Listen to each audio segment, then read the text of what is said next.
News 8 is your local election headquarters. Political control in Monroe County could hinge on a process that's just now getting off the starting blocks. Look, no one writes any thrillers about redistricting, but in a county where Republicans only hold a one-seat majority, a line moved a mile here or a mile there could either upend or supercharge a county executive's agenda.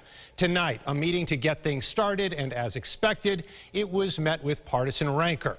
Jack Watson was there. He joins us now live with more. Jack. That's right, Adam. A meeting in the county legislative chambers to get this all into motion. But as we're learning tonight, the process to get this all into motion is not coming without some contention. Who represents whom in this building? It could change in the process known as redistricting.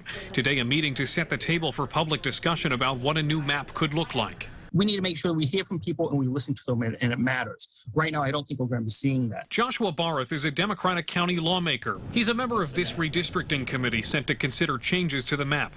He says this process is needlessly being rushed without enough time for public input.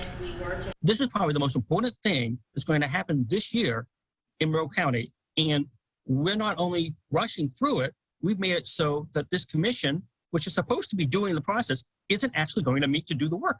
A statement to me from Legislature President Joe Carbone denied those claims. It read in part, quote, "Claims that the voices of constituents will not be heard is nothing more than a partisan attempt to spread misinformation in an election year.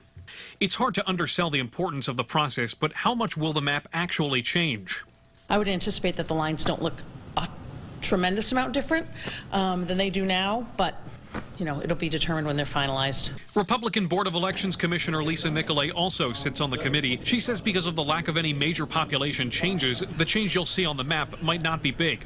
Nicolay says, though, it is a political process. We will try to draw districts that are favorable to Republicans, and Democrats will probably try to draw districts that are favorable to Democrats. That's the politics of it. But at the end of the day, you know, without being really gerrymandering a district, you kind of have to keep those residents together, and you want to keep villages and towns, you know, somewhat intact. So, you know, it's a compromise. Adam, one last word tonight from the League of Women Voters. They issued a statement on all this saying, quote, "The League is concerned that the plan may be to compress the entire process to complete it by December 31st. Again, that is the League of Women Voters weighing in this afternoon.